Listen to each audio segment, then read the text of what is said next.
my pensive Sarah, thy soft cheek reclined, thus on mine arm, most soothing sweet it is to sit beside our cotter grown, with white-flowered jasmine and the broad-leafed myrtle, meet emblems they of innocence and love, and watch the clouds, that late were rich with light, slow saddening round, and mark the star of eve, serenely brilliant, such would wisdom be, shine opposite. How exquisite the sense snatched from yon bean-field, and the world so hushed, the stilly murmur of the distant sea, tell us of silence, and that simplest lute placed lengthways in the clasping casement, hark! How by the desultory breeze caressed, like some coy maid half yielding to her lover, it pours such sweet upbraiding, as much needs tempt to repeat the wrong. And now its string is boldlier swept, the long sequacious notes over delicious surges sink and rise, such a soft floating witchery of sound as twilight elfins make, when they are at eve voyage on gentle gales from fairyland, where melodies round honey-dropping flowers, footless and wild, like birds of paradise, nor pause, nor perch, hovering on untamed wing. Oh, the one life within us and abroad, which meets all motion and becomes its soul, a light and sound, a sound like power and light, rhythm and all thought and joyance everywhere. Methinks it should have been impossible not to love all the things in a world so filled, where the breeze warbles and the mute still air is music slumbering on her instrument. And thus, my love, as on the midway slope of yonder hill I stretch my limbs at noon, whilst through the half-closed eyelids I behold the sunbeams dance, like diamonds, on the main, in tranquil muse upon tranquillity, full many a thought, uncalled and undetained, and many idle flitting fantasies, traverse my indolent and passive brain, as wild and various as the random gales that swell and flutter on this subject lute. And what if all animated nature be but organic harps diversely framed that tremble into thought, as o'er them sweeps plastic and vast one intellectual breeze, at once the soul of each and God of all. But thy more serious eye and mild reproof darts, O beloved woman, nor such thoughts, dim and unhallowed, dost thou not reject, and biddest me walk humbly with my God.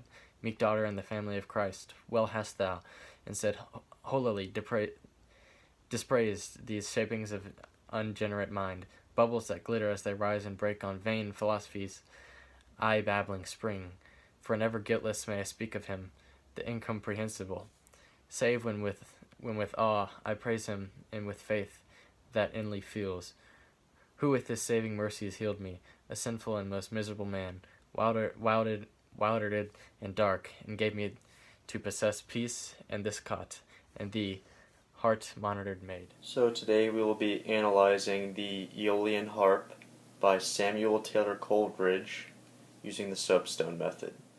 The speaker of the poem is a man who is in love with his wife, Sarah, and this is a man who enjoys life. He loves his wife, he finds happiness in all of his life, he loves God, and maybe he loves God a little too much, which we will see later on in the poem. But we can see that it's from the speaker's perspective with words such as my that can be found throughout the entire poem, my love. So yeah, the speaker is a man in love with his wife Sarah, and he loves life and God. So the occasion of the poem is the speaker is describing how much he loves life. He's using all this symbolism, such as the jasmine, the white flower jasmine, the broadleaf myrtle. He's pretty much going on a tangent about how great life is, and he uses symbolism with the harp and the lute. And the occasion is Sarah kind of differs in his opinion of life. She doesn't see life as he does.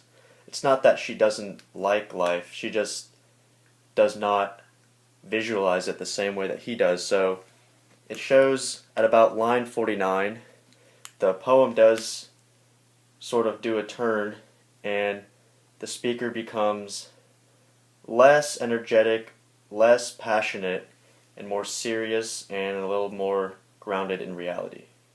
So this audience of the poem is Sarah. At the very beginning, it even says, "To my pensive Sarah." So this poem is meant for Sarah to be read.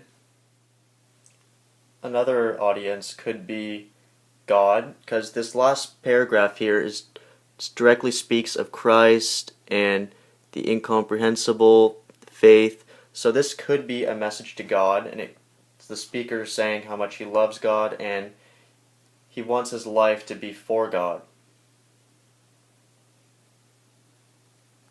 The speaker's purpose of the poem is to express how much he loves life, how much he loves God, how much he loves Sarah, and just how passionate and energetic he is about life.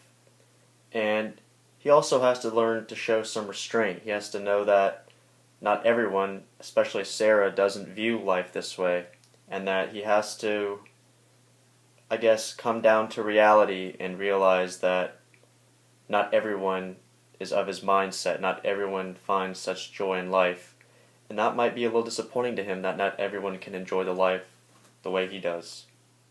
The subject of the poem is about life. It's, as we can see, this is pretty much all description of how beautiful and lovely life is, and how life really captures the speaker's love, and the speaker wants to live his life for God, and he finds that beautiful, and he finds that motivating. So the subject in total could be the speaker loving life the way God is directing him. For tone, at the very beginning of the poem, the speaker's tone is very optimistic, it's very positive, it's very excited.